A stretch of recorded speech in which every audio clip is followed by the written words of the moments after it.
Bueno, muy buenas noches.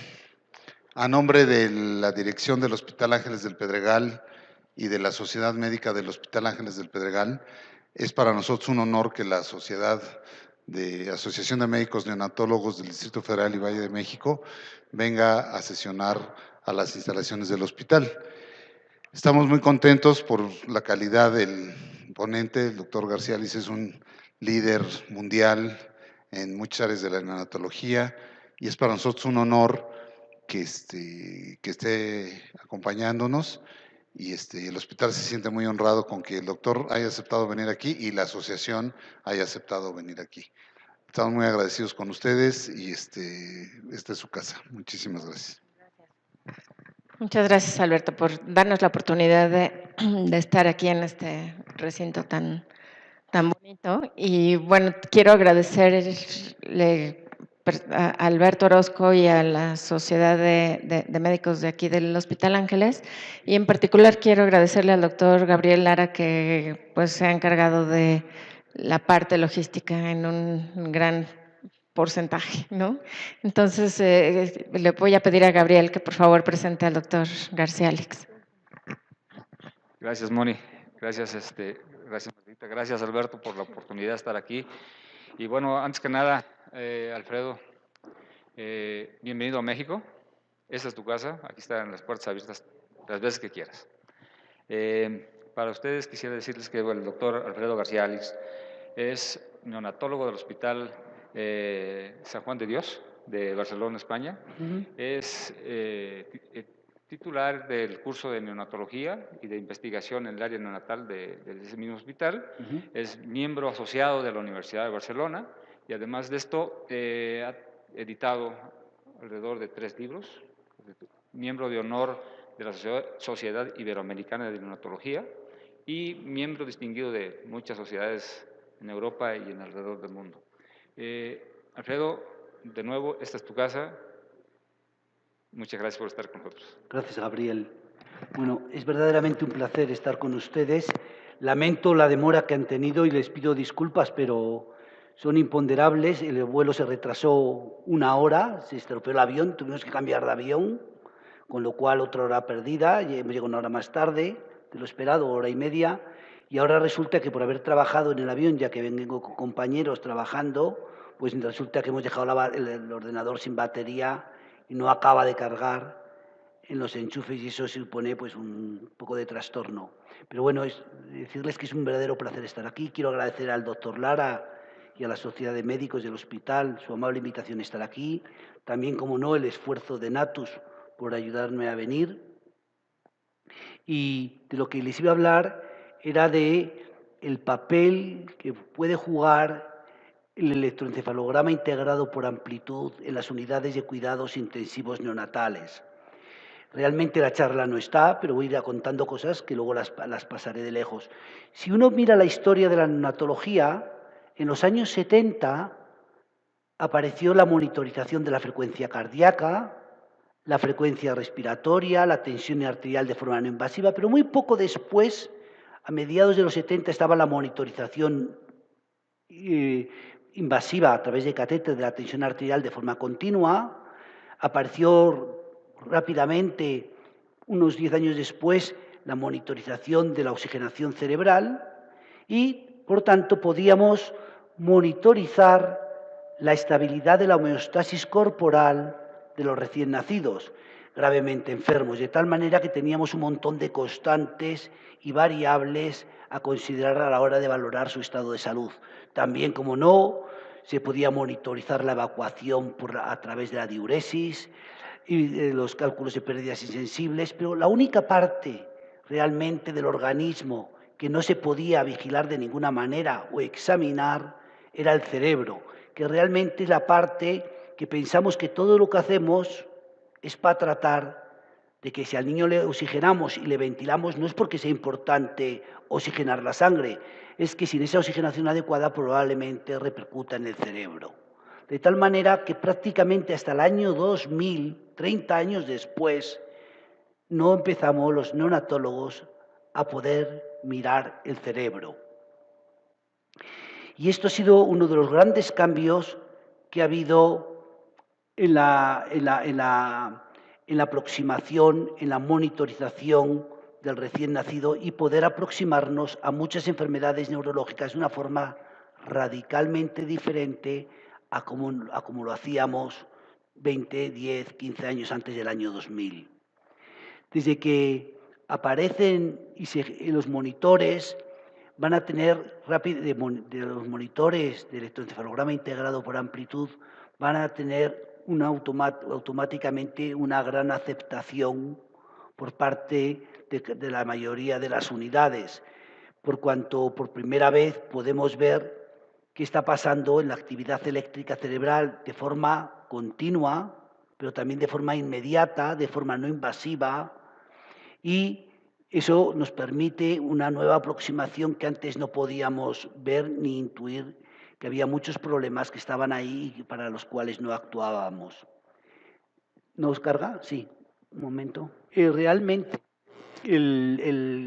la diversidad de problemas que involucran al cerebro del recién nacido son muy amplios y son muy heterogéneos.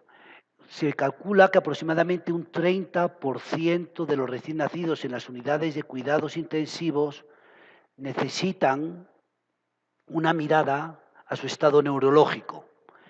Como pueden imaginar, todos los prematuros menores de 1.500 gramos, sin duda, y así pueden poner un montón de patologías, los niños intervenidos de corazón con cirugía extracorpórea, los niños en ECMO, los niños con hipertensión pulmonar, los niños con enfermedades infecciosas del sistema nervioso, los niños con encefalopatía hipóxico-isquémica, con colapso postnatal y con encefalopatías metabólicas, entre otras. Y realmente esta imagen muestra un poco lo que son los grandes grupos que tenemos de patología neonatal con impacto neurológico. Por un lado tenemos la encefalopatía hipóxico-isquémica, como les digo, la patología neurológica asociada a la prematuridad, la patología neurológica asociada a la patología cardíaca y el manejo de la misma. Puede entrar aquí, dentro de esta esfera, los niños con hipertensión pulmonar persistente con hipoxemia grave, los niños con enfermedades metabólicas congénitas y encefalopatías epilépticas. Y fíjense que faltaría todavía el tema de las infecciones, sean prenatales o sean postnatales, y las alteraciones del desarrollo cerebral. Y también, como no, un gran grupo que es el infarto arterial cerebral neonatal. Es decir, un gran grupo. Pero a este grupo podríamos meter otro gran grupo que englobara todo, que sería el posible impacto sobre el cerebro de los niños gravemente enfermos, que también están gravemente enfermos por hipotensión, por la enterocolitis necrosante, porque hacen neumotoras, por lo que ustedes quieran. Todos estos eventos pueden impactar en el sistema nervioso. Entonces, este panorama lo que nos dice un poco el por qué monitorizar la actividad eléctrica del cerebro. Monitorizar la actividad eléctrica cerebral nos permite establecer si un paciente, habitualmente lo vemos clínicamente, sin duda, pero podemos ver si un paciente, que esto que estamos viendo realmente corresponde con una encefalopatía de cualquier causa, porque cualquier encefalopatía moderada o grave, sea infecciosa o sea metabólica o tóxica o hipóxico-isquémica, repercute en la actividad eléctrica cerebral y repercute más cuanto más grave sea la encefalopatía. Por lo tanto, es un buen indicador de la gravedad de la encefalopatía. También nos permite monitorizar el progreso de una encefalopatía independientemente de cuál sea la causa. También nos permite clarificar si algunas cosas, algunos comportamientos, algunos movimientos que vemos pudieran corresponder a crisis convulsivas, a ser de origen epiléptico, y que esos pequeños movimientos que tenemos dudas necesitan ser tratados. Y también, si vemos que son convulsiones, nos permite examinar la respuesta al tratamiento. La charla, por razones de brevedad, no voy a poder extenderme después de toda esta demora, pero también muchas veces ocurre de que tú le tratas a un bebé las convulsiones y desaparecen clínicamente, pero si miras al monitor está convulsionando igual. Y esto es esas crisis eléctricas sostenidas, repetidas, pueden dañar o agravar el daño que ya traía el niño. Y esto no lo podemos ver de ninguna otra manera. También me permite detectar convulsiones subclínicas que nos expresan, como les contaba, valorar la eficacia terapéutica del tratamiento anticonvulsivo, cómo responden. También me permite a veces, bueno, me permite, pero no es para lo que más se utiliza, valorar la maduración del cerebro, cómo madura la actividad electrocortical.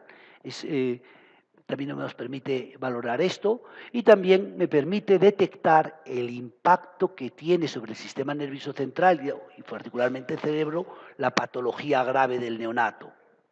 Y un aspecto por lo que esto ha tenido este tremendo éxito entre los neonatólogos ha sido porque nos permite, es una herramienta tremendamente eficaz, tremendamente potente a la hora de poder establecer el pronóstico de discapacidad ulterior en las encefalopatías agudas y como ven, no es que nos permita establecer el pronóstico, que lo hacen otras herramientas también, pero es la única que lo permite hacer de forma muy precoz en las primeras 72 horas de encefalopatía, y no estoy hablando solamente de hipoxia y isquemia, y también de forma muy certera, como luego verán.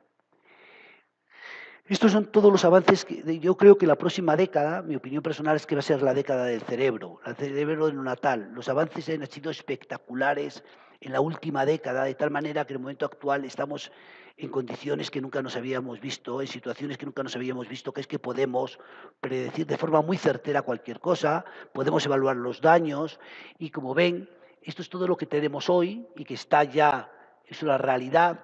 Y el electroencefalograma integrado por amplitud es una herramienta más, pero una herramienta tremendamente importante, que debe ser combinada con otras, pero que por sí sola tiene un peso probablemente mayor que la mayoría que ven aquí, sobre todo en las fases agudas de las enfermedades. ¿Cuáles son las indicaciones de monitorizar, de poner un monitor de este tipo para valorar la actividad, el electroencefalograma de forma continua y simplificada?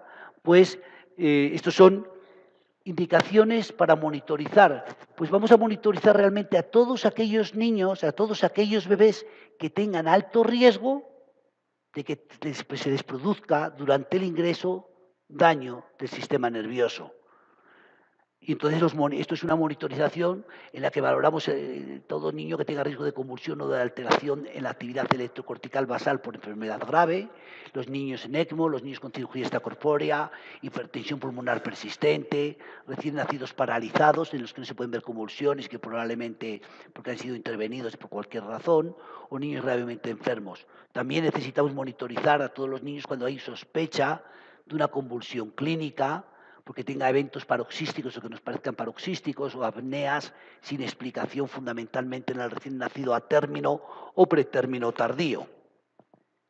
Además, los niños con encefalopatía aguda, y vuelvo a decir, independientemente de cuál sea la causa etiológica, y también monitorizar a todos los niños prematuros que tengan hemorragia intraventricular grado 3 o infarto hemorrágico periventricular, que sabemos que cuando esto acontece la mayoría tienen convulsiones que no se ven y no se tratan.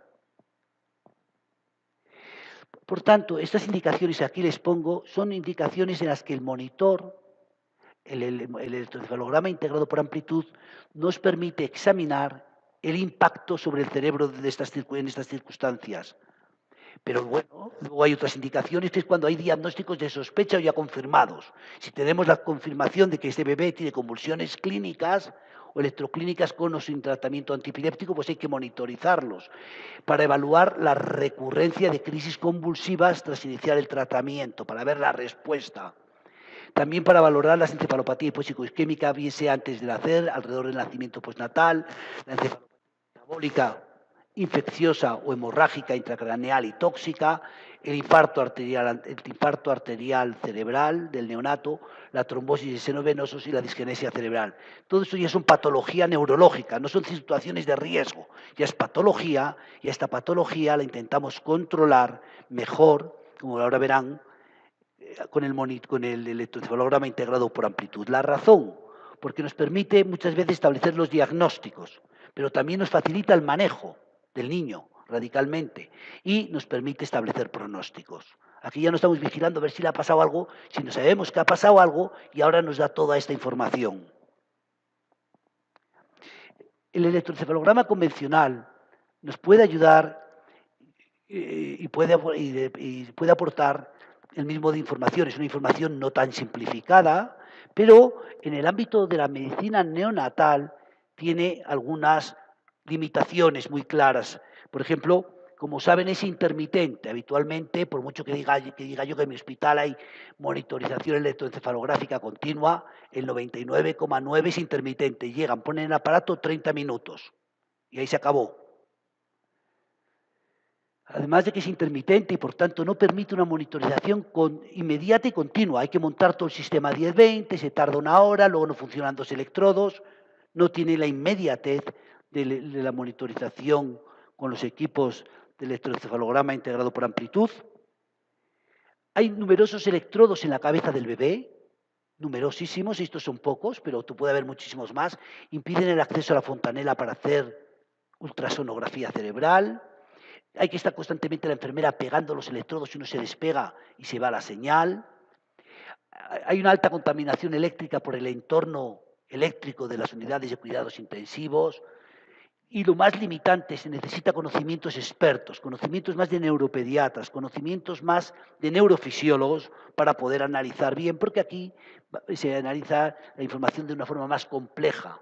Por lo tanto, esto dificulta bastante a la hora de aplicarlo en forma cotidiana en las unidades de neonatología. También hay dificultad para visualizar las tendencias, porque no vas a revisar hoja tras hoja durante 24 horas, no te permite ver rápidamente, acotado en el tiempo que ha pasado, como lo verán. Y lo más importante, porque es que no se utiliza por el personal de las unidades de cuidados intensivos neonatales. De lo que voy a hablar yo del electroencefalograma integrado por amplitud, la ventaja que tiene es que lo utilizan o lo interpretan las enfermeras, los médicos residentes, el staff y todo el mundo. Y permite diagnosticar inmediatamente al niño con convulsiones e iniciar los tratamientos. No necesita nadie venir, que se levante en la noche y empezar a leer una página tras página, y que además nadie va a venir, porque nunca vienen, en mi experiencia, en ningún hospital que haya estado, ni en América, ni en España, que haya visto yo esa inmediatez con hojas de electroencefalograma. El electroencefalograma integrado por lo continuo tiene todos estos electrodos, pero en el electroencefalograma, en este tipo de aparatos, estos son los monitores de Natus, este es el OBM, y ya desclasificado el inicial, el monitor de función cerebral. La ventaja de estos aparatos, como digo, es que permiten monitorizar de forma inmediata. Llega el niño por la puerta y viene de la calle porque ha tenido una parada. Y viene y le vemos mal, ponemos los electrodos y ya estamos viendo. Inmediatamente estamos viendo qué está pasando. Además, vemos la actividad eléctrica cerebral en tiempo real. Y además de forma prolongada, de forma continua. Podemos mantener el aparato 72 horas, 96, las que queramos, y ver qué pasa en el tiempo de forma continua. Y esta monitorización de forma continua del estado eléctrico cerebral nos permite ver si hay patología neurológica y también, como les contaba una y otra vez, el impacto de eventos en el cuidado que pudieran repercutir en el sistema nervioso. Hasta que esto no apareció, esto era imposible. Aquí les muestro algunas características. Ven que es una monitorización continua, no invasiva o mínimamente invasiva de actividad electrocortical espontánea. Es muy sencillo de usar y se aplican 2 canales de información que ahora les mostraré, es decir, como mucho 4 electrodos. Los electrodos, hay diferentes electrodos que se adaptan según la situación clínica del bebé. Puede ser de hidrogel, como pegatina, o puede ser de aguja. Los equipos son tremendamente óptimos para las unidades de cuidados intensivos porque son fáciles de aplicar, fáciles de usar, fáciles de mantener, son muy respetuosos con el entorno. Además, la gestión de información, que aquí se lo pongo abajo, es muy potente y sencilla. Uno puede revisar 24 horas en 5 minutos de mirar la pantalla, ahora luego lo verán por qué. Se revisa rápidamente la información, hay un chequeo continuo de la calidad de la señal, de la impedancia, pero además, fíjense que esto también se lo señalaba y lo enfatizaba, que es muy fácil de interpretar por neonatólogos y enfermeras. No precisa de un neurofisiólogo experto. y permite la visualización e interpretación a pie de cuna, sin tener que llevar las hojas o ver los registros en un laboratorio de neurofisiología. Esto es por lo que realmente, a partir de la incorporación de estos monitores, aparte que nos enseñó muchísimo sobre las repercusiones de los eventos sobre el sistema nervioso central, sobre el manejo de las convulsiones, pero sin duda nos dio una independencia a 24 horas sobre 24 a los equipos asistenciales que trabajan con neonatos, que antes no existía. Miren que los registros tienen muy buena correlación con el trazado de fondo del electroencefalograma convencional. Es verdad que las convulsiones que pillamos son fundamentalmente aquellas que duran, se dice que duran más de 30 segundos, pero realmente las que perdemos son las que duran menos de 10 segundos. Las que son difíciles, pero también esas tan cortas son las que menos nos preocupan. Y, por tanto, tiene una probabilidad de detección de convulsiones corta y a veces, sobre todo, tenemos que tener cuidado que, claro, que no haya artefactos y que los electrodos estén bien puestos. Y también el electroencefalograma se puede ver mal cuando hay un estado epiléptico con descarga continua, pero cuando te acostumbras a ver esos tipos de registros, los detectas inmediatamente. Y lo que es verdad que a diferencia del electroencefalograma convencional, el electroencefalograma integrado por amplitud no nos permite precisar el origen del foco epiléptico. Pero créanme que no verán que ninguna de las convulsiones que hayan manejado en su vida han necesitado que les dijera dónde estaba el foco epiléptico para manejar las crisis convulsivas. No es habitual que te digan, esta es un foco temporal irritativo. Es importante la información, sin duda, pero en el manejo cotidiano no. Otra cosa es que después de estos monitores, que lo tenemos bien, podamos remitir al paciente a que le hagan un electroencefalograma convencional con 21 derivaciones, lo que queramos. La realidad actual es esta de las unidades. Es una foto que tiene más de 10 años. Esto es del Hospital Universitario La Paz de Madrid, donde trabajaba antes. Y aquí se ve la enfermera. Aquí hay una incubadora que le han quitado la canopia es un niño a término, casi a término, que está grave. Y aquí está el monitor. Y esto es lo que pasaba hace una década. Más de una década quizá, en el año 2001, 2002. Aquí tienen el monitor. ¿Y qué es lo que ven aquí? Se ve un trazado, esta raya negra, que ahora lo verán cuando les muestre los registros como son. Y aquí, que se ve más grande, este es el registro. Todos esos excesos que ven aquí ustedes son convulsiones. Fíjense que ha estado 3 horas, que es lo que dura la pantalla, convulsionando. La enfermera está tan tranquila, nadie es consciente que está en estado epiléptico. Esto es lo que pasa en muchos neonatos. Pueden estar en estado epiléptico y aparentemente por fuera no se ve nada. Pero este estado epiléptico, sin duda, tiene un impacto. Una convulsión aislada no. Y convulsiones repetidas a lo mejor. Pero el estado epiléptico sostenido durante 3 horas, ¿cómo no va a tener un impacto? Cualquiera neurofisiólogo o neuropediatra diría, bueno, qué terror. Y esto es lo que le pasa a miles de niños, a miles de recién nacidos. No convulsiona si tú no lo ves, pero el que no lo veas no quiere decir que no esté. Vamos a dar 2 brochazos de qué valora y cómo funciona el electroencefalograma integrado por amplitud. La razón de esto es para mostrarles lo sencillo que es, lo tremendamente fácil de interpretar, fácil de utilizar. A lo mejor la primera vez que lo ven se sienten un poco confundidos, pero les aseguro que es muy sencillo. Sin esta sencillez no hubiera tenido la tremenda éxito en todas las unidades europeas al menos. No, porque se ha cambiado todo. Este es realmente, cuando monitorizamos en el monitor de función cerebral solo tenemos 2 electrodos, porque lo que se ve sistemáticamente es la diferencia de potencial entre un electrodo y otro, la diferencia de potencial entre este electrodo y este. Esto es lo que llaman en neurofisiología un canal. Y aquí lo ven, un canal eléctrico, de señal eléctrica encefalográfica. Ahora tenemos este que es lo que valoramos en los monitores más modernos como el OBM, que tenemos 2 canales. Un canal por hemisferio, para ver el hemisferio derecho y el hemisferio izquierdo del cerebro. Como ven, aquí hay C3 y P3. Y aquí, estos 2 electrodos, aquí lo que se está comparando es este electrodo frente a esto, ¿lo ven? Y controlamos, por tanto, si este 3P3 el hemisferio izquierdo.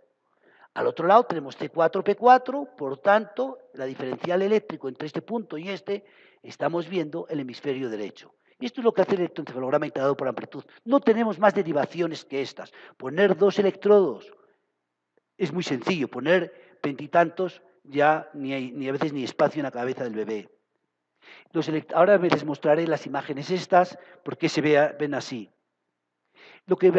Cuando ustedes hacen un electroencefalograma convencional, van a valorar dos variables. Por un lado, van a valorar la frecuencia de las ondas, y eso es lo que da lugar a los ritmos alfa, delta, teta y beta.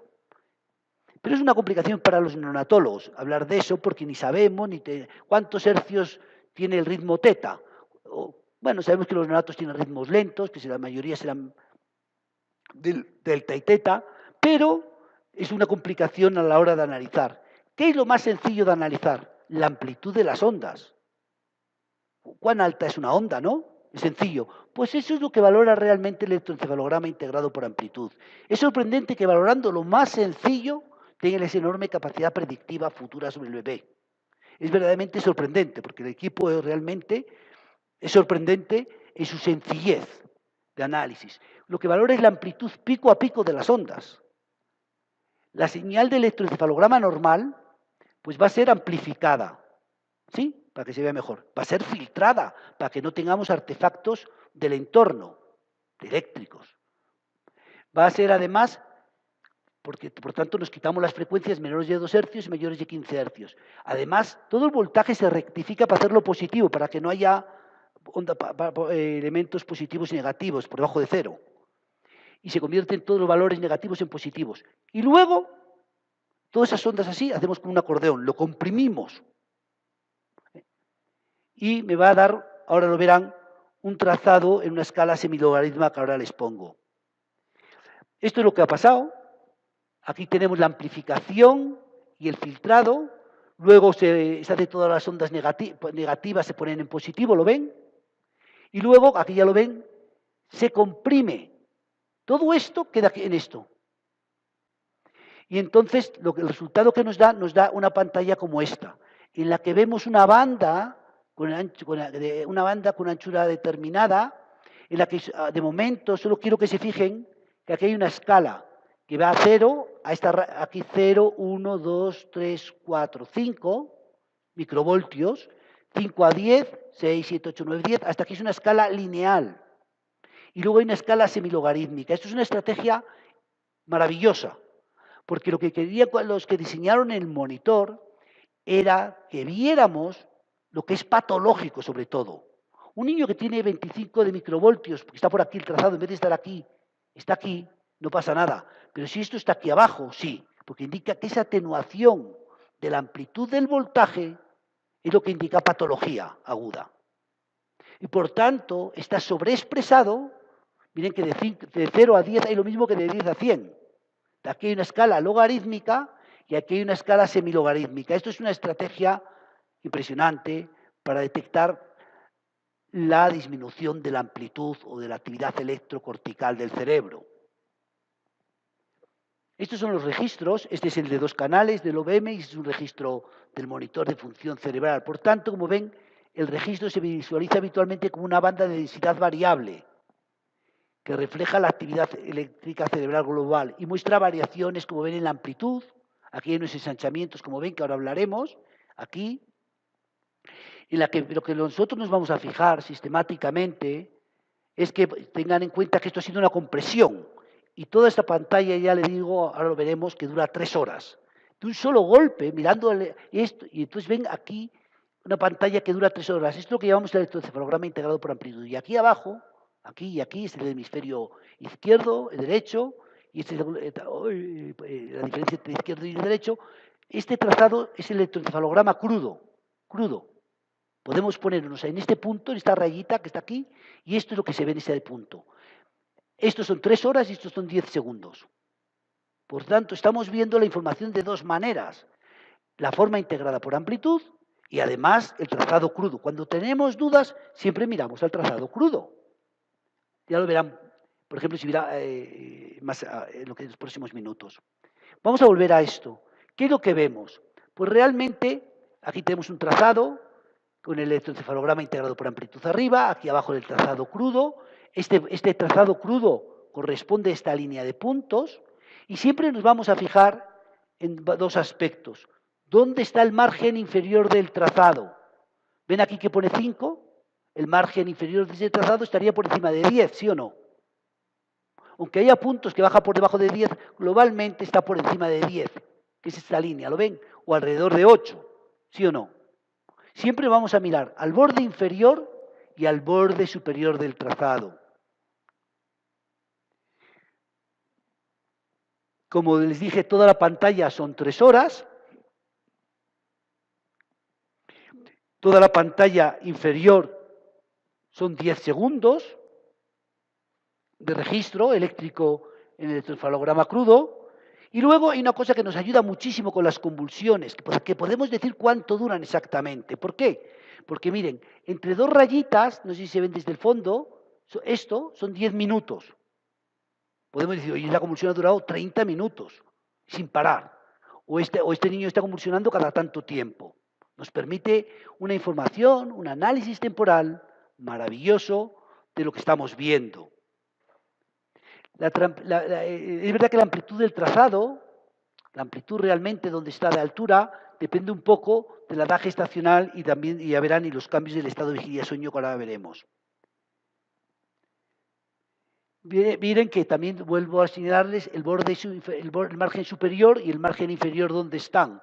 Realmente el margen inferior no son esos piquitos que llegan ahí, es esta parte más gruesa que está aquí.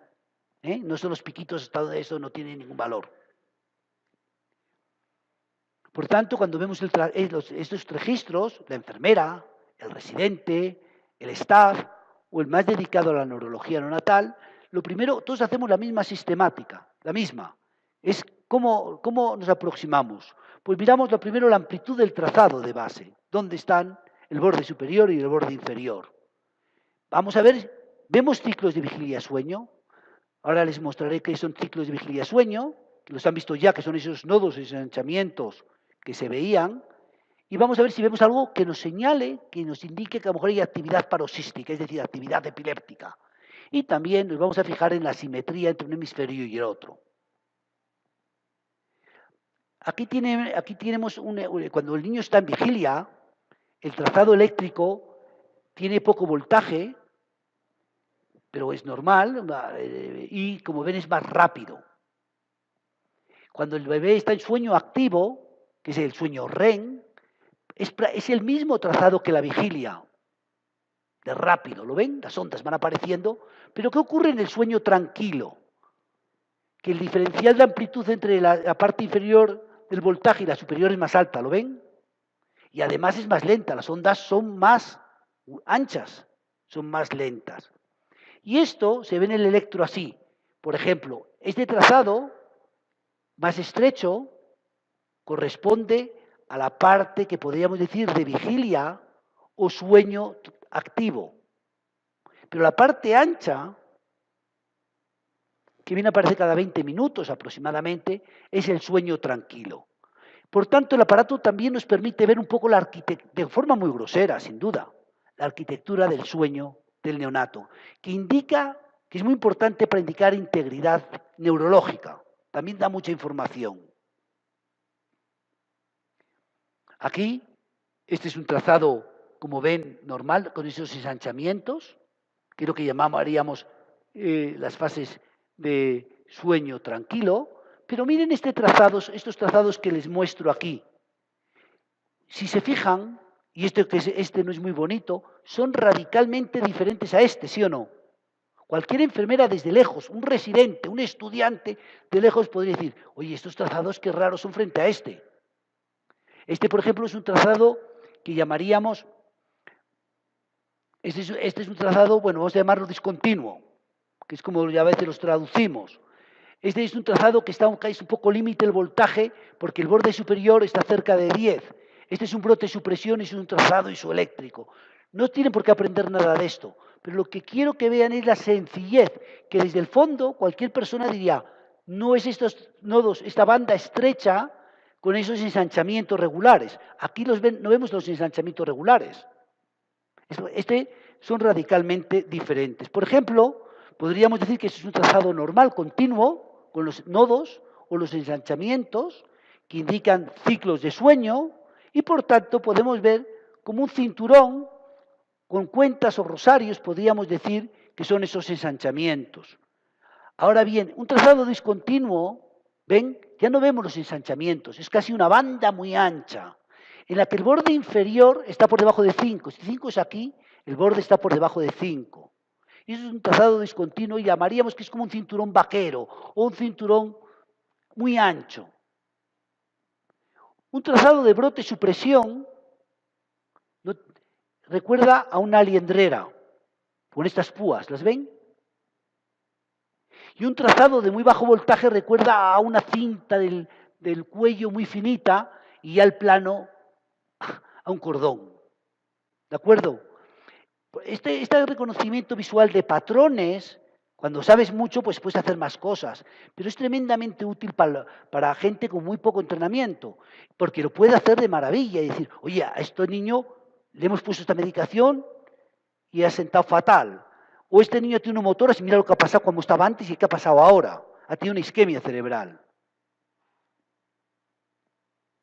La clasificación de trazados podemos clasificarlos en base al voltaje o en base al reconocimiento visual, que es lo que les contaba de continuo, discontinuo, brote, supresión, bajo voltaje y plano, que es lo que utilizamos habitualmente. Pero créanme que utilicemos una clasificación y lo que mejor es utilizar ambas en común, pero es muy sencillo. También podemos ver la simetría, la sincronía. Ven aquí un trazado bastante normal, por encima de 5, ¿no? Aquí está 5, esto es 10, con esos ensanchamientos, un trazado relativamente normal. Pero ¿qué le pasa? Este es el hemisferio derecho, creo recordar, y este es el hemisferio izquierdo. ¿Qué le pasa? Lo que estamos viendo aquí. El hemisferio izquierdo es radicalmente diferente, ¿sí o no? Miren dónde está el borde inferior del trazado, muy por debajo de 5, ¿no? Y aquí tenemos un trazado que apenas llega a tener un poco de voltaje, porque estos púas no son realmente el borde superior del registro. Y en el crudo que vemos, pues vemos lo mismo. En este lado vemos en el de arriba ondas continuas, ahí es verdad que hay un poco de artefacto, pero vemos ondas continuas de voltaje normal, y en el de abajo vemos un trazado muy hipovoltado. Este niño tiene un infarto cerebral. Tiene un infarto cerebral en el hemisferio donde está simétrico. O sea que a veces nos ayuda también en todo esto. También podemos ver las crisis convulsivas. Las crisis convulsivas habitualmente se ven con una elevación del borde inferior del registro. ¿Lo ven? A veces también, no siempre, pero a veces con esta elevación de la borde superior. Es como si un dedo se hubiera metido en el trazado y lo vemos así. Estas elevaciones intermitentes del registro. Y aquí ven las ondas epilépticas, que no hay un monomorfismo muy claro, pero hay relativa. Esto no es un trazado que diría yo de ondas polimórficas, es un trazado que cualquier neurofisiólogo diría una convulsión. Y en este caso, este niño está teniendo múltiples convulsiones en las 3 horas seguidas, está cerca del estado epiléptico, y aquí ya el estado epiléptico. Y aquí vemos las ondas continuamente convulsionando. Es decir, nos dan una información impresionante. Entonces, para repetir finalmente, los puntos en los que prestamos atención al trazado van a ser el margen inferior del trazado, el margen superior, la variabilidad versus uniformidad del margen inferior. No he comentado nada de esto, pero ahora no tiene ninguna importancia.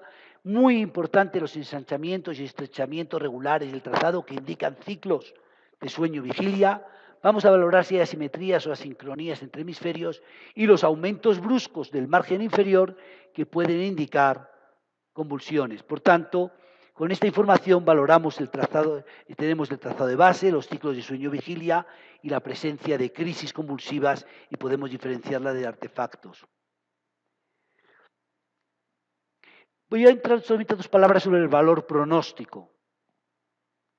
Es verdad que si alguien le pregunta, por lógica del carbonero, y así se medicina y tiene que serlo, cuanto peor es el trazado, más riesgo hay de que haya el pronóstico. No es lo mismo que me duele la cabeza estar en coma, ¿no? Porque me da un botellazo. No es lo mismo. No es lo mismo que tenga un trazado de discontinuo que un trazado plano. Cuanto peor es el trazado, más preocupados estamos. Pero no solamente es el trazado que uno tiene, es también cuál es la duración de ese peor trazado. Es lógico que si estoy 24 horas con un trazado plano, pero luego me recupero, tengo que tener a fuerza mejor pronóstico que un niño que se pasa 3 días con un trazado plano o isoeléctrico. Y esta lógica del carbonero funciona de maravilla, como es lógico. Si alguien dice, ¿cuál es el niño que tiene peor pronóstico cuando hago una ecografía cerebral? Cuanto más daños vea, peor para el niño, claro. Si esto no deja otro análisis. Ahora bien, por ejemplo, este niño tiene a las 3 horas un trazado plano. Aquí a las 11 horas un trazado casi de brote y supresión, pero a las 28 horas se ha normalizado. Y esta información es tremendamente importante a la hora de establecer el pronóstico. Está muy bien demostrado para encefalopatía hipóxico-isquémica, pero es para cualquier encefalopatía. Da igual que sea una meningitis o que tenga un colapso neonatal porque el niño estaba en colecho con la madre y se ha parado, o bien que el niño tenga una encefalopatía metabólica porque tenga un déficit sulfito-oxidasa. Sí, es lo mismo. El cerebro no tiene 1000 formas de reaccionar. A cualquier grado de agresión, sea traumática, tóxica, isquémica, es lo mismo. Se altera la actividad eléctrica cerebral. Ahora, ¿cuánto tiempo de trazado gravemente alterado es preciso para establecer el pronóstico certero? Bueno, porque es verdad que el pronóstico, vamos a ver una cosa. Les voy a mostrar los resultados de un metaanálisis que realizamos en el hospital, revisando toda la literatura que había sobre el monitor, sobre el electroencefalograma integrado por amplitud en la encefalopatía hipóxico-isquémica, sobre el valor pronóstico del electroencefalograma. Se juntaron todos los estudios, se hizo el metaanálisis correspondiente y quiero mostrarles los resultados. Un electroencefalograma gravemente alterado en los niños que no reciben hipotermia, porque examinamos tanto la era prehipotermia como la era de la hipotermia. Pues cuando no había hipotermia, a las 6 horas, prácticamente, si había el trazado gravemente alterado, el valor pronóstico era un 90%. Esto es espectacular. Y hay montones de publicaciones de la época, pero para las 24 horas, un 98%. De tal manera que fue la primera herramienta sobre la que hubo un metaanálisis, no este que hemos hecho nosotros, sino previamente ya hubo uno sobre la era prehipotermia. Y se vio lo mismo, nosotros juntamos un artículo más. Bueno, se vio lo mismo, que era tremendamente eficaz. No sé si alguien puede imaginar qué herramienta que ustedes imaginen tiene esta eficacia pronóstica. A mí me gustaría decir cuál. 98% de certeza que va a tener una mala evolución adversa. Es impresionante. No tengo la sensación de que fuera tanto, aunque estos son los datos publicados. Pero vamos, 98 es espectacular a las 24 horas de vida. Un niño que continúa 24 horas con trazado, y en ese momento histórico, y nosotros lo analizamos también en el Hospital Universitario de Europa de Madrid, y lo publicamos en Acta Pediátrica, la limitación de esfuerzo terapéutico, el cuidado paliativo se iniciaba relativamente precoz en base a esta información. ¿Qué ha ocurrido en la era de la hipotermia? Pues miren que a las 6 horas el valor predictivo positivo de que el niño va a tener discapacidad grave o muerte, 59%. Pero es el mismo valor predictivo que sale del examen neurológico. Un niño con encefalopatía grave, la probabilidad a las 6 horas de que tenga mala evolución es un 60%. Bueno, casi lo mismo. Lo estamos viendo de otra manera. ¿Qué ocurre a las 24 horas? Aumenta al 77, a las 36 al 89 y a las 48 al 97. Es decir, que un trazado de electroencefalograma malo, gravemente alterado del electroencefalograma integrado por amplitud, la capacidad de predecir certeramente el pronóstico es altísima y a las 48 horas 97%. Y estos son datos de metaanálisis, es el pool de todo lo publicado. Y como ven, lo publicamos en PLOS ONE. Indica que no es una revista que tenga un bajo nivel de filtro, diría yo, para aceptar los datos. Y esto es lo que nos daba. Y esto también ilustra otra cuestión en neonatología, que es que el pronóstico es un proceso de acumulación de información en el tiempo. No es lo mismo establecer el pronóstico aquí que aquí. Si te dicen, no, no, es que lleva 72 horas con un trazado de brote-supresión.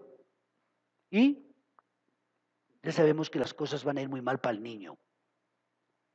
Y que probablemente en nuestro medio, probablemente los padres y todo el mundo, los médicos e enfermeras del grupo nos planteen si estamos haciendo lo mejor por el niño, si estamos de acuerdo a los mejores intereses del bebé y si no mereciera entrar en cuidados paliativos. Nosotros esas decisiones se toman de la forma más seria posible, con neurresonancia, eco, pero el electro pesa muchísimo.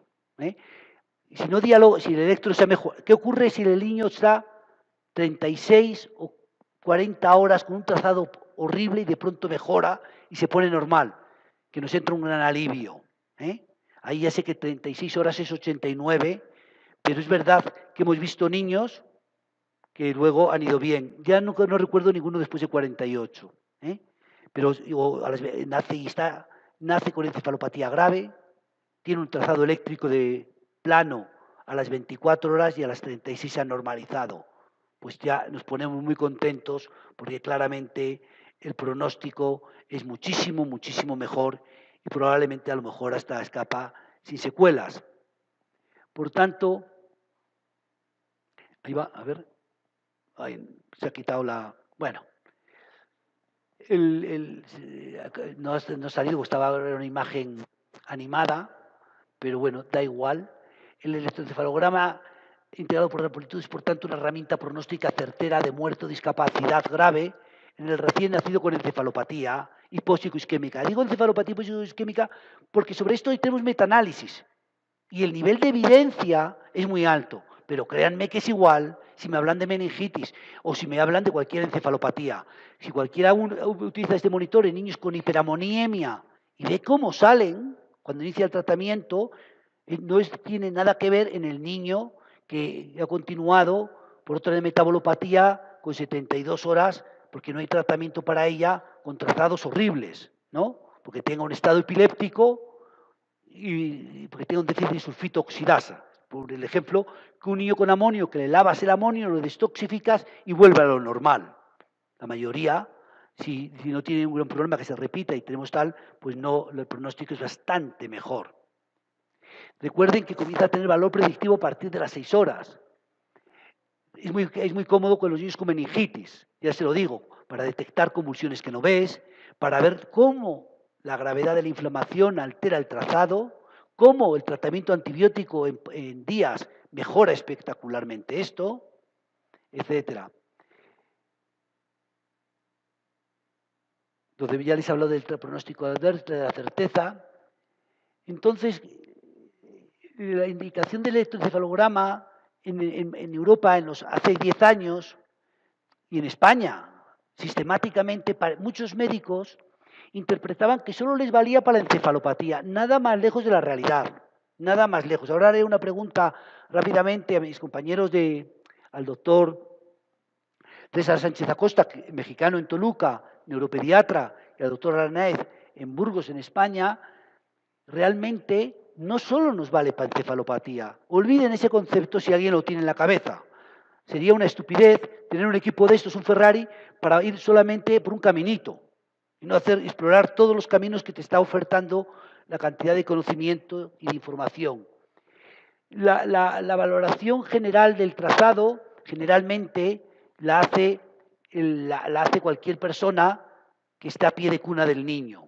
Es verdad que el informe escrito del registro en la historia no lo solemos hacer, es un déficit que no está bien cubierto. La gente ve el trazado, lo dice, pero no queda bien en la historia habitualmente reflejado y esto lo hace habitualmente los más expertos.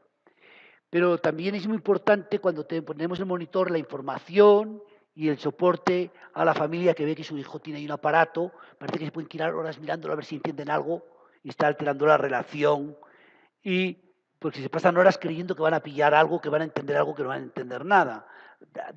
La aleja un poco a veces al niño de las familias y esto es un poco un papel muy importante de la enfermera. Hay un aspecto, dos aspectos que quiero decir.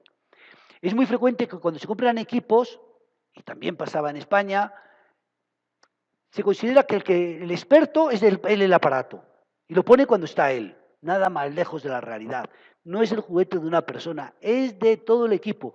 Les vuelvo a decir que médicos con diferentes grados de entrenamiento, que va del residente al staff o al neonatólogo o neuropediatra, las enfermeras, los máster rotando, todo el mundo debe poder interpretarlo porque es muy sencillo y saber qué está pasando al bebé.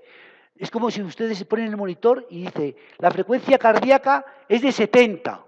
¿Se imagina que tuviera que venir un experto a ver que la frecuencia cardíaca es de 70 y que nadie actuara?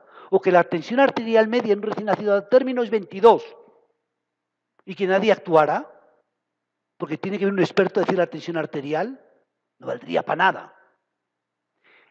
Por tanto, es muy importante que todo el mundo aprenda en las unidades. Es verdad que hay un entrenamiento avanzado, habitualmente creemos que deben tener al menos 2 personas para enseñar, educar y resolver las dudas.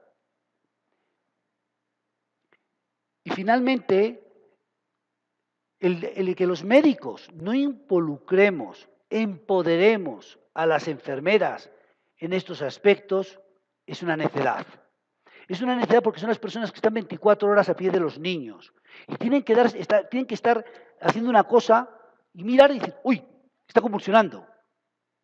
Si no dicen eso, puede pasar como la foto que les mostré al principio, trabajando y llegábamos a la mañana siguiente y toda la noche convulsionando. ¿Para qué tenía el monitor? El monitor nos permite actuar, tratar, ver las respuestas al tratamiento. Pero la enfermera, además de interpretarlo, tiene que prepararnos el cuero cabelludo, limpiarlo un poquito para para disminuir la impedancia, colocar y mantener los electrodos, asegurar la calidad de la señal, anotar las manipulaciones, porque está con el electrodos puestos y le vamos a hacer una ecografía cerebral, pues anotar ahí que se le ha hecho una ecografía cerebral. Valorar generalmente el trazado, asegurar la confortabilidad del bebé y lo más importante, apoyar a la familia. Puede coger al bebé, sacarlo de la incubadora y ponérselo en los brazos de las madres en canguro, aunque tenga 2 electrodos, no pasa nada. Esos electrodos no deben alejar al niño de los padres, que un electro convencional no lo permitiría jamás. Esto es las grandes, con un poco de cuidado la enfermera hace maravillas. Esto es de las grandes ventajas que tiene. Finalmente, solamente para resumir todo lo que he contado, es una monitorización continua en tiempo real de la actividad electrocortical global. Es tremendamente óptimo para las unidades de cuidados intensivos. Si uno tiene el equipo, debe utilizarlo. En España muchas veces pasa de que hay grupos que compran el aparato y no lo utilizan, porque no se atreven y se queda almacenado. Y te llegas y te enteras que tiene un aparato que no utilizan. Esto es una locura. Y no solo en encefalopatía, porque piensan que es solamente para cuando tengan un niño con encefalopatía. Usar el reconocimiento visual y de voltaje conjuntamente. Ante cualquier duda hay que mirar siempre al electroencefalograma crudo. Si sospechas que por la patología de base del neonato o por momentos extraños, pónselo. Esto no es un preservativo, pero pasa igual. Si sospechas, pónselo. Optimiza la detección y el tratamiento de las convulsiones y tiene un enorme marcado valor pronóstico. Para terminar, y con esto acabamos, me gustaría preguntar 2 preguntas fundamentalmente. Al doctor César Sánchez Acosta, neuropediatra mexicano, ¿cuál es el valor que le dan ellos en otra patología que no sea encefalopatía hipoxicoisquémica? Y luego al doctor Arnaiz, ¿en qué ha cambiado la incorporación del monitor en el manejo de los niños en las unidades, en tu experiencia? ¿Qué valor, perdón, doctor, qué valor O sea, por ejemplo, en España es muy frecuente que mucha gente nos ha dicho, Juan lo recordará, y que compraba aparatos que era para la encefalopatía. Y eso nos ponía a nosotros nerviosos. Y yo quisiera saber tu opinión. ¿Qué pasa aquí? Bueno, pues actualmente en el hospital, que es un hospital escuela, el Mónica Pretelini, hemos tenido la la oportunidad de utilizarlo prácticamente en todos los casos de encefalopatía neonatal aguda, llámese empiema cerebral. Estamos haciendo un protocolo en encefalopatía hiperbilirrubinémica porque hemos tenido un boom de encefalopatía hiperbilirrubinémica. Lo usamos en muchas veces tenemos pacientes con restricción del crecimiento intrauterino que nos dan edades gestacionales por VALAR. Algo que yo siempre le digo a los residentes es: el VALAR miente, el cerebro no. Cuando ponemos el electro de amplitud integrada nos damos cuenta que es un patrón continuo con ciclo sueño vigilia maduro, entonces hacemos el diagnóstico, es una restricción del crecimiento intrauterino. Lo utilizamos también mucho en la cuestión de las crisis epilépticas, independientemente de la etiología. En malformaciones estructurales cerebrales tenemos pacientes con hemimegalencephalias, con holoprosencefalias, que nos ayuda sobre todo no a detectar, sino a verificar eficacia. Es muy, muy importante que tengan en cuenta que el 50% de las crisis epilépticas del recién nacido de término son subclínicas y el 80% en el pretérmino son subclínicas.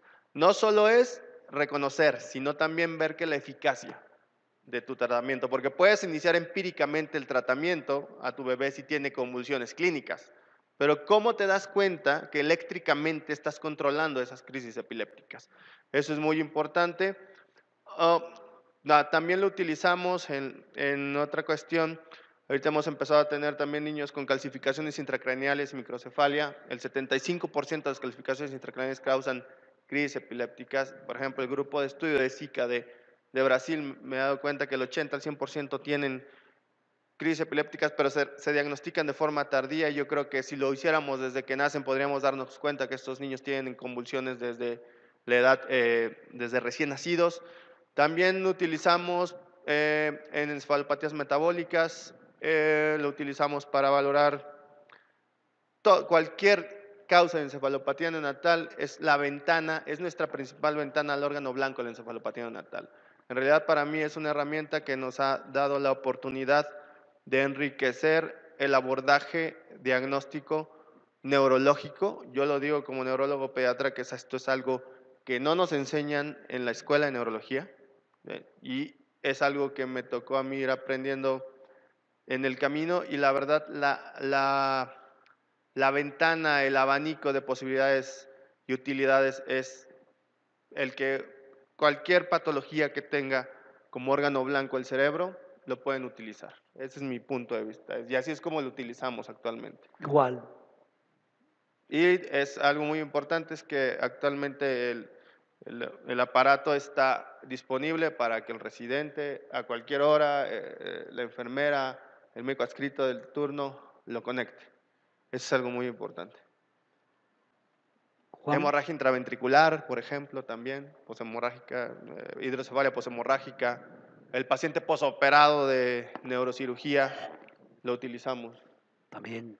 ¿Sí? Llega un momento que en el futuro, yo estoy convencido, todos los niños tendrán un monitor de electroencefalograma. Finalmente, Juan. Bueno, yo poco que añadir. Yo creo que para nosotros ha cambiado radicalmente, ya no solo en la patología primaria del sistema nervioso central, donde uno sabe que previsiblemente el niño puede tener convulsiones o crisis, sino sobre todo en la vigilancia del niño a riesgo. Un niño con sepsis que puede tener una participación meningea, un niño prematuro. Nosotros todos los prematuros por debajo de 28 semanas les ponemos el monitor nada más nacer y les tenemos monitorizados, porque la mayoría, los prematuros van a tener sus hemorragias casi todos en las primeras 72 horas y a veces podemos detectar esas crisis y sobre todo, como ha dicho el doctor Acosta, sobre todo para saber si el tratamiento que estamos poniendo está funcionando. Es decir, hay cantidad de crisis subclínicas. Yo he traído algún ejemplo, si quieren se lo pongo, si quieres, Alfredo, les puedo poner algún ejemplo de la visión que te da. Hoy por hoy no sabemos vivir sin monitor. Realmente no se puede concebir una unidad de intensivos neonatal sin una monitorización hemodinámica invasiva, pues no se puede concebir una unidad de ese tipo sin un saber lo que le pasa al cerebro, por lo menos eléctricamente, ¿no? Para nosotros no no hay dudas de su valía o su valor. Hay un aspecto que yo quería, en ese sentido, lo que tú dices, cuando uno mire, o sea, nosotros en el momento actual habrán oído el neurocritical care, está como de moda, como frase, ¿no?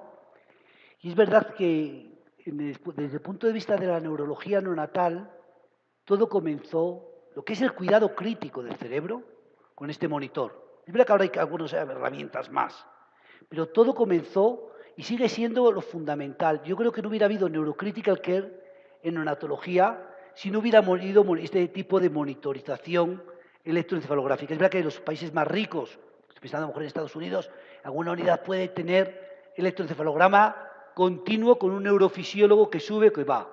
Pero esto es una irrealidad, al menos en Europa.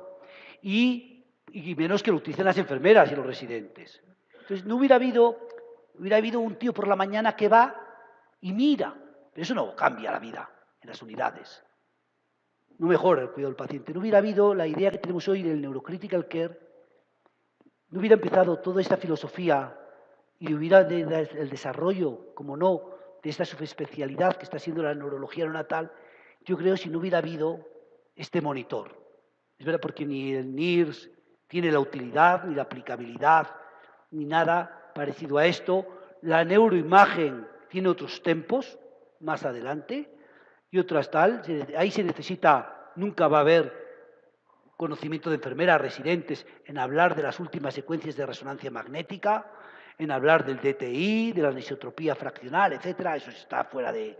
Pero esto ha sido el fundamento, yo creo que ha dado lugar a que todo haya cambiado, al menos en mi experiencia, y la tuya también, es que cambió radicalmente la aproximación a los bebés con patología neurológica. Y tenemos la sensación, ya nunca podrán compararse, porque claro, la eficacia de esto, es verdad que solo está probada en la encefalopatía, pero nunca se podrá probar con nada más, porque no tendremos estudios comparativos con el pasado, ni nadie va a decir que a estos niños se les monitorice y a otros no, y que a estos los manejo, porque eso sería ni ético. O sea, pero que es verdad que seguramente el manejo de las convulsiones ha cambiado drásticamente, yo creo, ¿no? Como los niños, sabemos que muchos, la mayoría, con asfixia o con otras encefalopatías graves, que tú les pones fenobarbital o fenitoína o levetiracetam y dejan de convulsionar, tú miras el monitor y no han cambiado nada. ¡Pam, pam, pam, pam, pam, pam! ¡Ostras! Y tienes que subir a otra medicación más potente como lidocaína para que aquello ceda. Y si no, no hay manera. Y te das cuenta que cede con otra medicación, pero que no hubiera cedido si no hubieras tenido el monitor. Yo creo que esto se ha cambiado todo. Si tienen 5 minutos, que el doctor Arnaiz presente un vídeo. Si tienen 5 minutos. Yo sé que estamos todos cansadísimos, que están hartos, un tiempo de espera por nosotros, que yo les agradezco y les pido disculpas. Ahora una charla larga, se va haciendo de tarde, es de noche, querrán volver a sus casas. Lo dejamos aquí si quieren y si no vemos el vídeo y con esto terminamos. Bueno, pues pon el vídeo, un momento, es solamente un vídeo. Pon uno, Juan, y ya está. Y César, los tuyos los dejamos.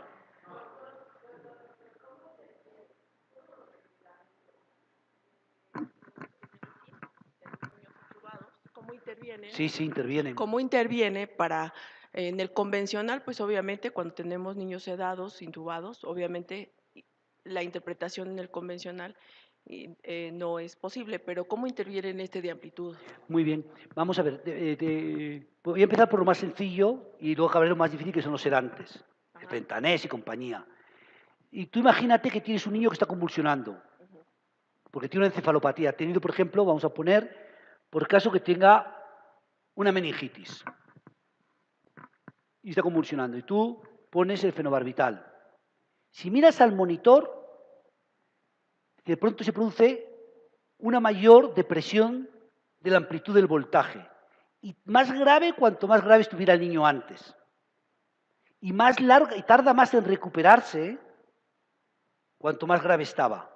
Es decir, que un niño, imagínate, voy a poner un ejemplo, que estuviera un trazado discontinuo o brote supresión. Le pones el fenobarbital y pasa a plano. Y se queda plano 2 horas y luego se recupera. Pero si tarda en recuperarse 8 horas, malo. Cuanto más tarda en recuperarse, más grave era la encefalopatía.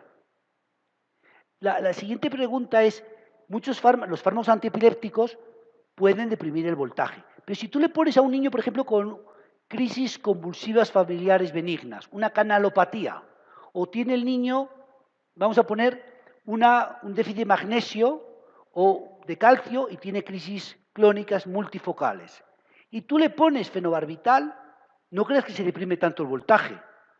Se deprime más en los niños con encefalopatía, en los otros poco.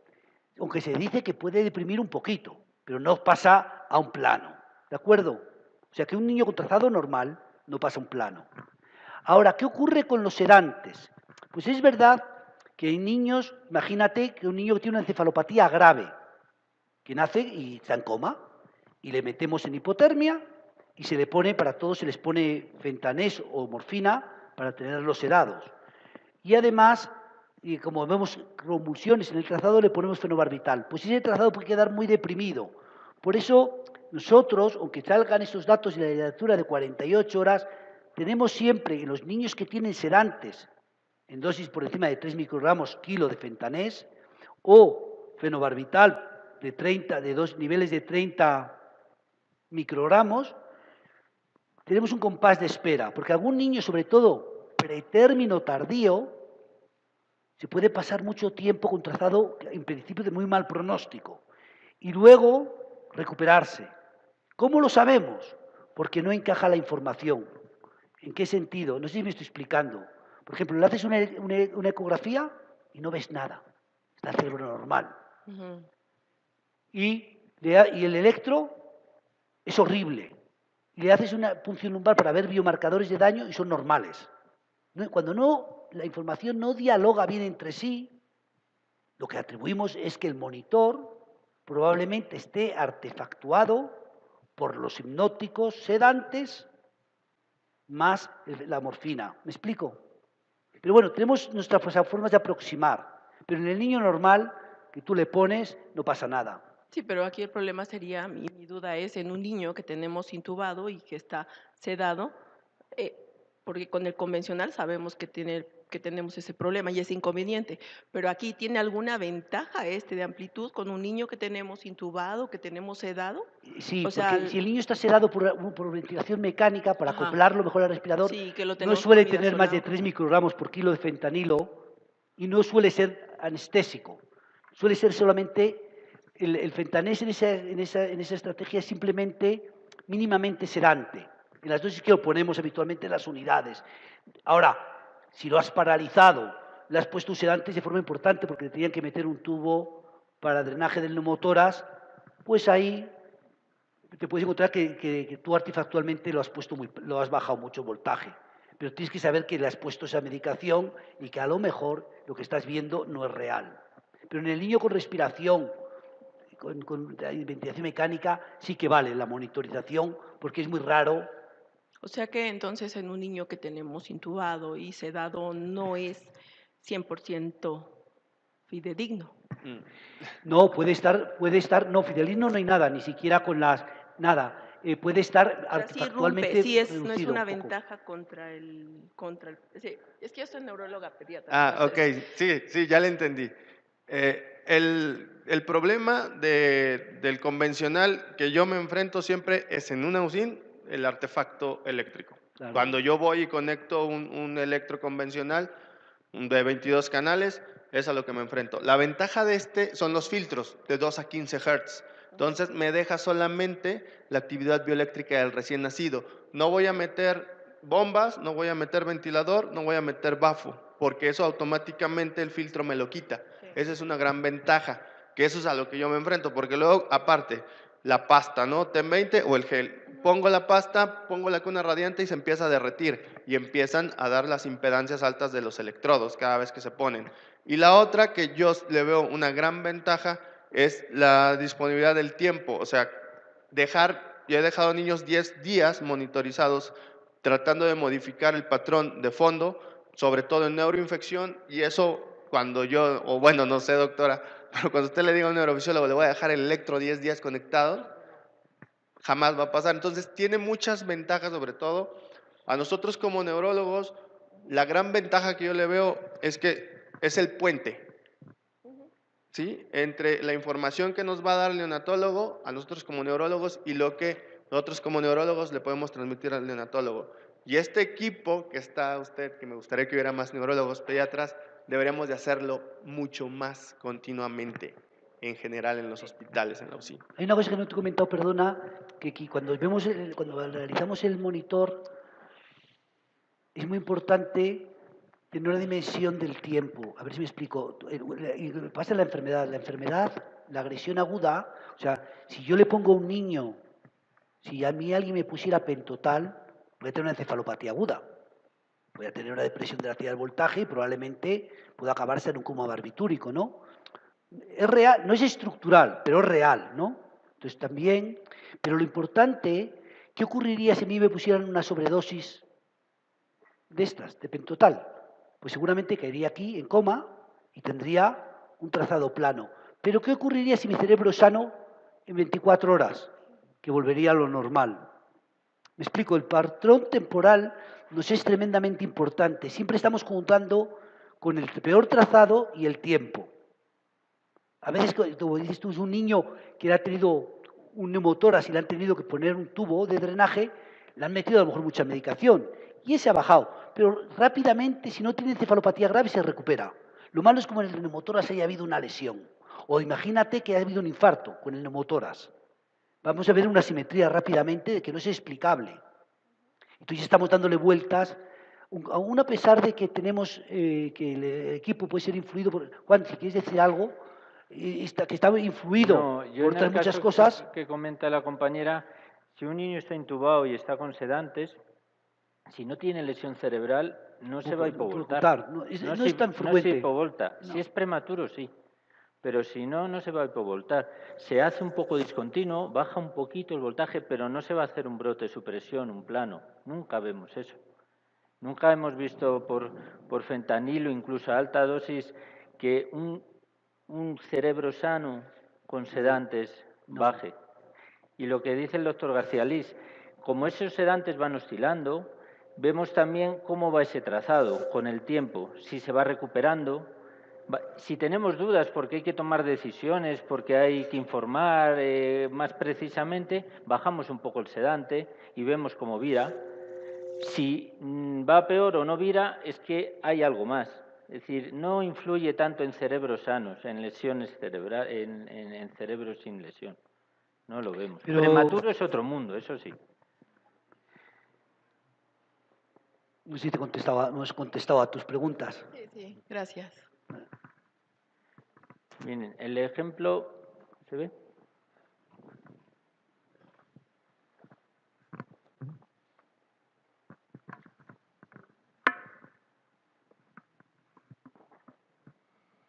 Este es un ejemplo de una niña con infarto, una niña que viene con convulsiones, que tiene infarto, tiene un infarto y pues el monitor no va a descubrir nada, porque ya está convulsionando, ya lo vemos, no va a decir nada más que lo que ya vemos, que es que tiene un trazado con esos ascensos que vemos en el integrado por amplitud que nos contaba el doctor García Liz, y abajo vemos esas puntas, que no se ven muy bien por la luz, pero esas puntas que va descargando el hemisferio derecho. Entonces, ¿para qué nos sirve en este caso, por ejemplo? Pues porque le vamos a poner medicación y en algún momento la clínica desaparecerá y queremos saber si sigue haciendo crisis. En este caso, nosotros nos sirve mucho para titular la medicación, pero yo no les quería poner este ejemplo que es un poco el más, pues quizá de los primeros donde el electro, ¿no?, el monitor le vimos utilidad. Quizás uno pueda ser este. A ver, porque este a lo mejor no lo abre, ¿no?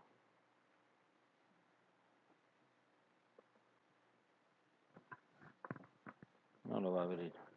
¿O sí? Sí, sí. Bueno, pero lo ha abierto de medio lado. Espera. A ver.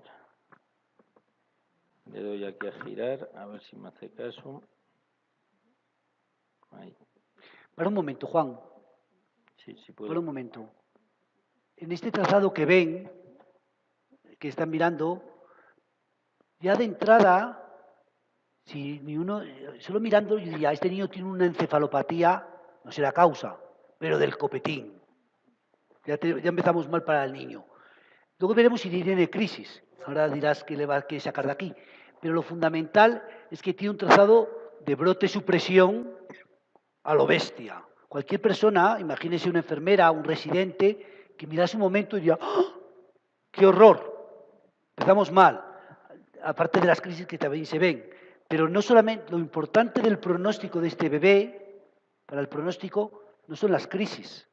Lo importante del pronóstico es que ahí tiene 3 horas de encefalopatía eléctrica, o sea, de deterioro de la actividad electrocortical, y a ver cuánto continúa. ¿Me siguen? Y además de ver el trazado de fondo, vamos a ver si vemos algo más.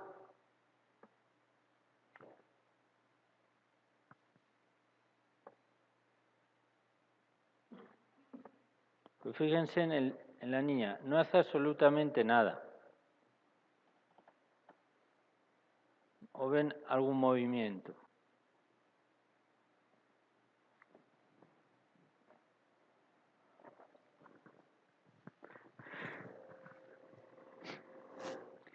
Y el monitor claramente nos dice que está teniendo crisis eléctricas.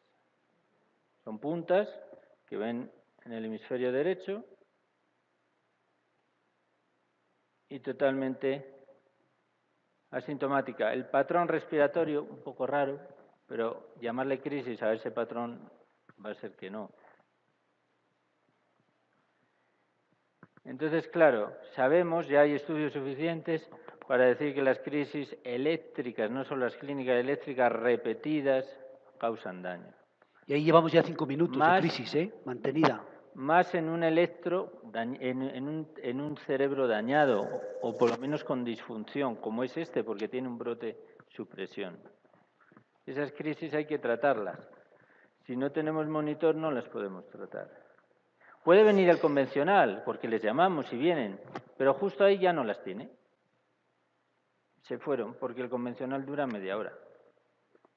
O 20 minutos o una. O lo que es peor, vienen al tercer día y nunca hay nada. Nunca hay nada. Ya se ha recuperado. Aunque quede gravemente dañado,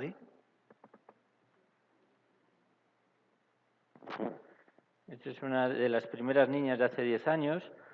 Fíjense esos ascensos en el patrón de arriba que ni permite reconocer el trazado de base, de fondo, y esas puntas. Juan, para un momento la imagen, pero hay una cosa muy importante de esta imagen, que es lo que les decía yo, que es la inmediatez. Para la imagen, un momento, del registro. Aquí lo tienen. El registro ha empezado, ¿ven la pantalla amarilla? Ahí no había registro, no le han puesto los electrodos. Allí habrá ingresado en la unidad y le han puesto los electrodos. Y nada más ponerle los electrodos, estamos viendo un estado epiléptico sostenido. Llevaremos 1 hora y media, a piñón fijo convulsiones, abajo las vemos también, en el crudo, pero, y aquí les voy a hacer una pregunta, ¿puede alguien saber cuál es el trazado de fondo cuando hay un estado epiléptico? No, porque solo vemos crisis y crisis y crisis. No podemos decir cómo es el trazado de fondo, pero seguramente tendrá un trazado de fondo terriblemente alterado. Pero si este niño no fuera tratado adecuadamente, pues le ponen fenobarbital, deja de hacer cosas y sigue, pues tendríamos problemas. ¿Pasa? Sí, esta niña se envió por estar letárgica desde otro hospital para monitorización y claro, cuando le ponemos nos encontramos este panorama. Pero lo más grave es que la niña no hace absolutamente nada, ni un movimiento de ningún tipo. Esto fue una enfermedad metabólica al final. Entonces yo les he puesto algún ejemplo sin más de crisis. Y es que, claro, para nosotros es no poder vivir sin esto, porque te da una información que no te aporta ninguna otra herramienta.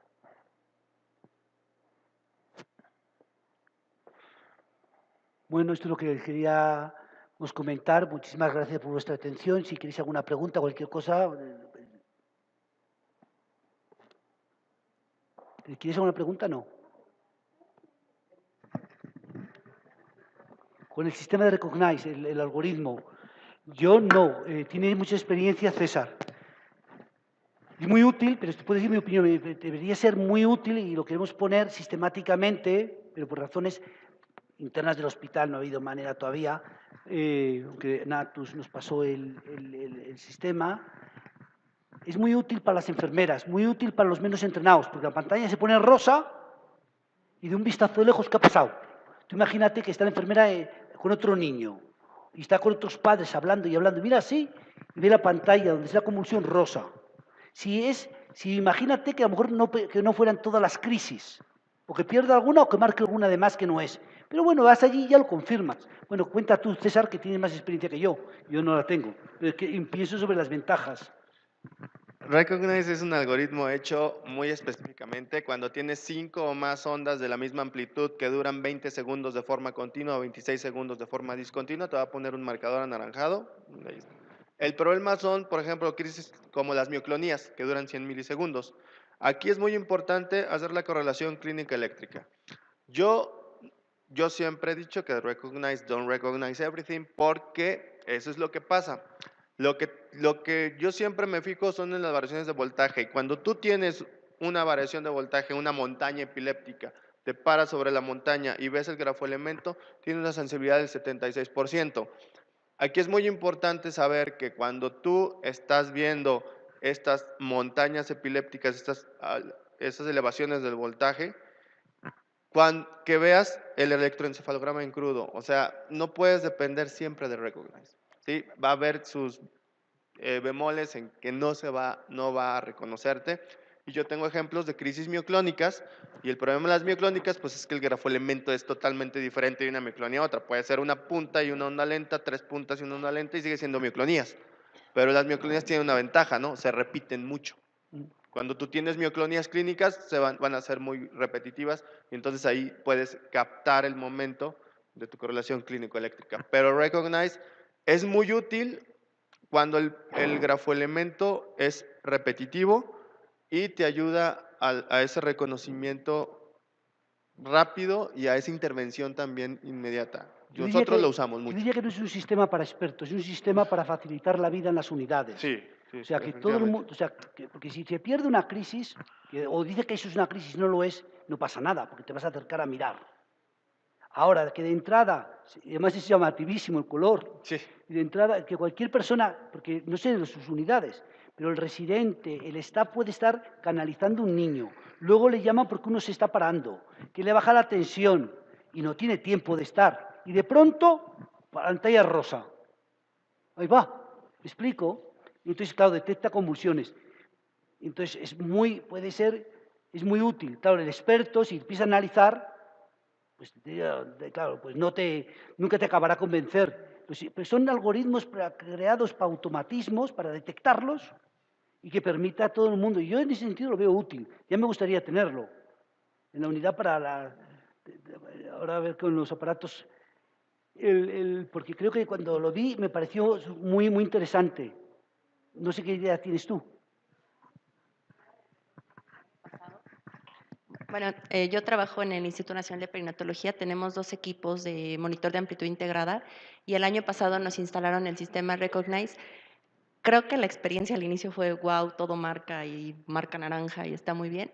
Y últimamente decimos, híjole, es que marca cosas que no, y digo, preguntando esto en otros foros, sabemos que no tiene el registro de FDA y que pues tampoco hay mucha experiencia en cuanto a qué tanta sensibilidad y especificidad tiene, ¿no? O sea, pero supongo que es lo mismo, ¿no? Pues en ojos expertos como ustedes, pues no va a haber ningún problema. El problema es que a lo mejor si no tenemos tanta experiencia y nos marca todo naranja, de repente si te mete mucho ruido, pues bueno, está en estado epiléptico, que y ves el trazo y no. Pero aprenderéis, porque cuando hace el año 2000, yo creo que antes, ¿no, Juan? Cuando llegó el primer monitor, el CFM, a nuestra unidad en Madrid, nos pasábamos el tiempo sentados en una banqueta mirando.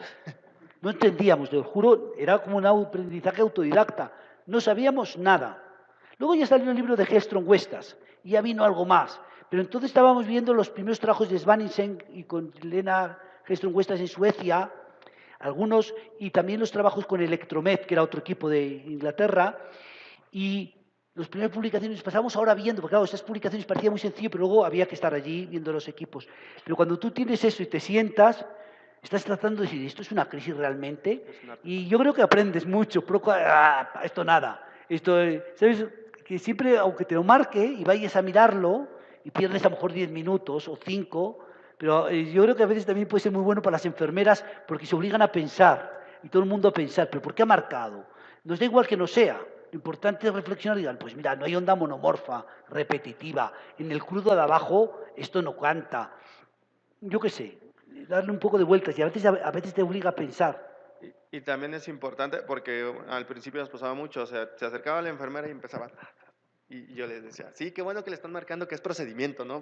Porque Claro, cuando empiezas, y yo lo he hecho, agarras tú un cable y le empiezas a pegar tú, intencionadamente te lo va a marcar, porque tú estás haciendo el mismo movimiento y la onda se repite y va a ser de la misma morfología y de la misma amplitud y te lo va a marcar. Pero por eso es importante que pongas el marcador y que se acercó la enfermera, hizo el procedimiento y vas a ver que muchas elevaciones de la amplitud que te las marca son. Aquí yo creo que lo importante es lo que dice el doctor.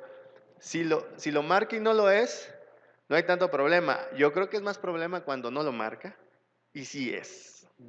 Ahí ese es lo más importante. ¿puedo hacerte una pregunta? Sí, yo, ¿Qué piensas tú del monitor? ¿Que estáis contentos? ¿Y en qué crees que cambia vuestra vida? Porque pues, yo siempre digo, parece que hablo por natos, digo, pues yo no tengo nada que ver, pero creo que nos cambió la vida. A todos pues los que yo nos también interesaba la opino neurología que, neonatal, nos cambió todo el panorama de la neurología neonatal.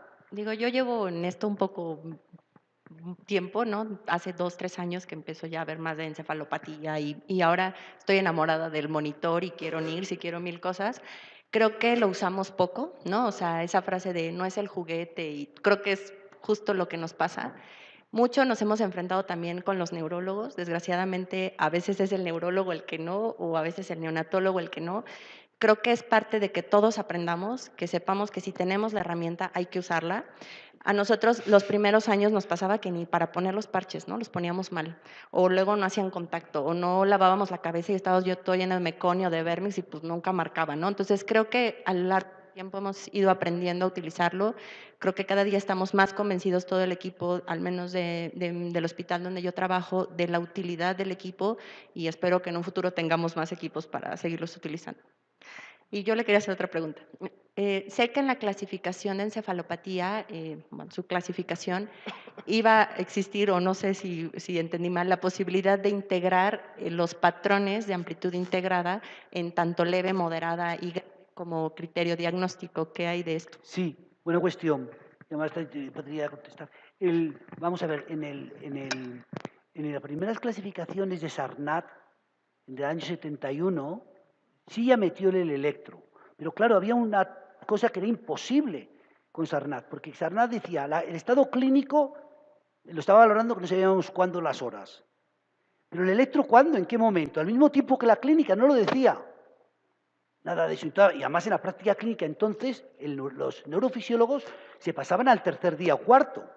Y ni siquiera la terminología de Sarnat que utiliza en su artículo y sería aceptada. ¿De qué habla? ¿De brote-supresión? ¿De qué? No dice esta terminología de plano, brote-supresión. No, utiliza otra de la época que no entraba bien. Entonces, cuando en los años 90 hicimos una clasificación de encefalopatía que no tuviera, Arnat era un gigante, pero su clasificación nos convencía, aunque fuera el padre de todo, intelectualmente. Entonces hicimos otra clasificación, pero ya en la última sí hemos metido, en tanto en una cuantitativa que no conocéis, pero para investigación, como en la habitual de la unidad, sí que se ha metido el trazado y puntúa. O sea, lo lógico es que si un niño tenga encefalopatía grave, tenga un trazado gravemente alterado. Si es normal, algo no encaja. Yo nunca he visto un niño con encefalopatía grave con trazado normal. No lo conozco, no lo he visto. Entonces, y he visto niños que a lo mejor estaban más letárgicos, que era discontinuo o casi normal, pero más allá, pero ya alterado no. Entonces, sí que lo metemos en la clasificación. Te la podría enviar.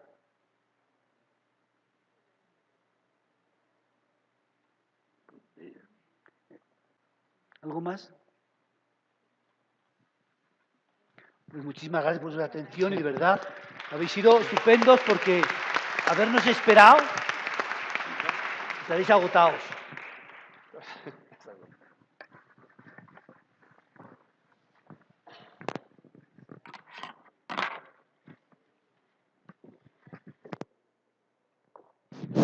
Antes de que se vayan, queríamos entregarle unos diplomas al doctor. Muchísimas gracias. Y un obsequio, doctor, a ver si le gusta. Afuera hay... Muchísimas gracias. ¿Eh? Bueno, Ya se quiere ir. ya se quieren ir, pues están agotados, se hacen bien. Ah. Gracias.